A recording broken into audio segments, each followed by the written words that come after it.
Greetings, dear listeners. Hope you're all doing well. I'd like to share with you tonight an email I received from a listener who lives here in Regina. Gavin writes, "Hey Warren, I've been enjoying some of your full moon videos and digging those moonshots taken by Dr. Curious. So I thought I would take some moon shots of my own.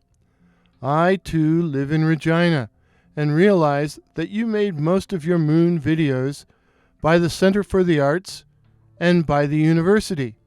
So I went down there the other night to snap a few pics of the nearly full, but still extremely bright, harvest moon. As you know, the huge parking lot behind the center is a spooky place after dark. All the lights are off to save money, I guess, plunging the whole expanse into gloomy semi-darkness. I parked at the far end of the lot, facing Wascana Creek, near the spot where you make your videos. I couldn't see any people around. I could hardly see anything in the half-light. I did make out a few parked cars in shadowy corners, but I gave them a wide berth. I didn't want anyone to think I was a peeping Tom. I headed over to the trees with the idea of photographing the moon through the branches. Atmospheric, eh? But as I approached the edge of the parking lot, two figures suddenly loomed out of the murk. So suddenly they seemed to have materialized out of thin air. Two young women. It was hard to see them clearly in the darkness, but I caught a flash of red light. Eyes? Eyes? No, couldn't have been eyes. Maybe they were smoking. Maybe that's what I saw. People still do smoke. I left the asphalt and walked across the grass to a strand of fir trees where I had a good perspective on the rising moon, which looked orange and swollen. I think there must have been a trace of smoke in the air, and I don't mean cigarette smoke. I was gazing at the moon when I heard a noise that almost made me drop my phone. It seemed to be coming from the trees above me. I stood paralyzed, and then it came again. It was the hooting of an owl, a great horned owl. I forgot about the moon as I stood enraptured, listening to the call of this majestic bird. It was fall, so I suspected the owl was proclaiming its hunting territory, not looking for a mate. Perhaps the call was directed at me, telling me to go away, to beware. I didn't mind that, as long as the owl didn't call my name, which, according to myth, would have meant death. I was just thinking of shifting my position, as I didn't want an upset owl attacking me with those sharp talons, when something white flashed out of the night, making me hit the deck. Was it the owl? I could hear it hooting, obviously agitated, but it still sounded like it was up in the tree. The white thing flashed towards me again, and I struck it, batting it away and almost losing my phone. I covered my head with my arms and began to run, but not very far. I had only run about 10 feet when they confronted me, appeared before me. Two female heads, one blonde, the other a shaggy brunette. They had lean, hard, pale faces and eyes which seemed to glow red in the darkness. And they were floating in air. They were floating in air, without bodies, 6 feet above the ground. I think I was in shock and stood there like a statue for what seemed an eternity. but in reality was probably only 4 or 5 seconds. Who knows what might have happened next, when suddenly something flashed out of the night and smacked into the blonde head, knocking it to the earth, where it began a raucous wailing, which sounded more like the keening of a crow than the cries of a woman. What the hell just happened? I didn't know, but I didn't stick around to find out. Instead, I nooked it out of there and ran back to my car and proceeded to get the hell out of Dodge.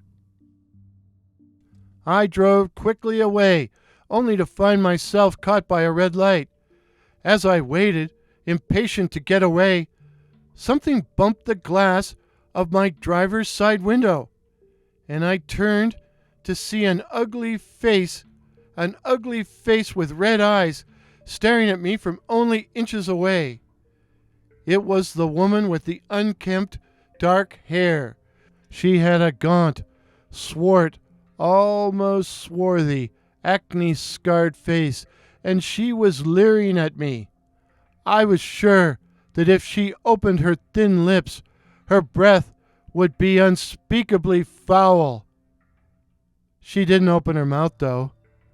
Instead, she kissed, then licked the glass. The light turned green, and I shot out of there, pedal to the metal, speed limit be damned. And she followed me. Her head floated along beside me as I roared through the park, desperate to get away. But eventually I lost her, although I heard a weird moaning sound which seemed to pursue me as I raced through the night. At home, I poured myself an adult beverage and reviewed the night's events. The 2 disembodied heads I saw must have been the night floaters you talk about on your channel. But what happened to the blonde head? The only thing I can think of is that the great horned owl, enraged at finding flying things in its territory, had attacked. If that's the case, I almost feel sorry for that blonde. Almost. P.S. I was in Superstore the other day when I noticed this skanky blonde in the pharmacy section. At first, I only saw her from the back, but when she turned in my direction, I saw she was wearing dark glasses, and that her thin face was covered in bandages.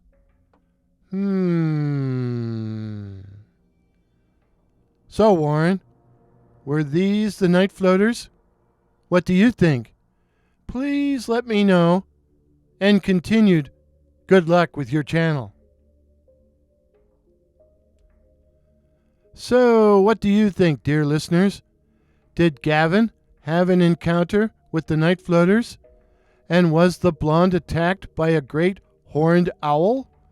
Let us know your thoughts and opinions in the comments below. What are the night floaters?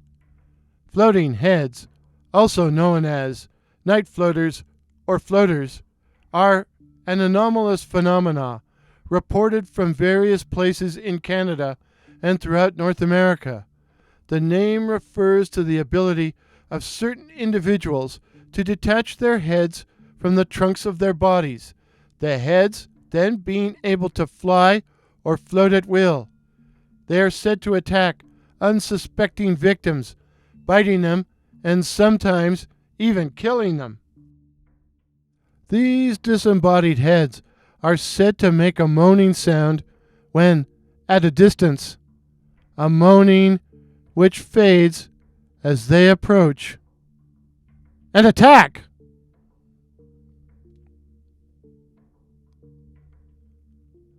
If this is your first visit to my channel, please consider subscribing.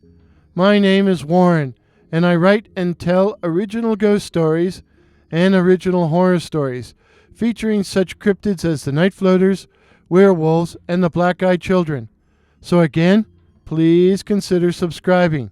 Please help me to reach my goal of 2,021 subs in 2021. Till midnight. Cheers. Pictures used in today's video, courtesy of Pix Here. That's PX Here, while the music is the classic Lightless Dawn by that patron of the internet, Kevin MacLeod. Tally ho!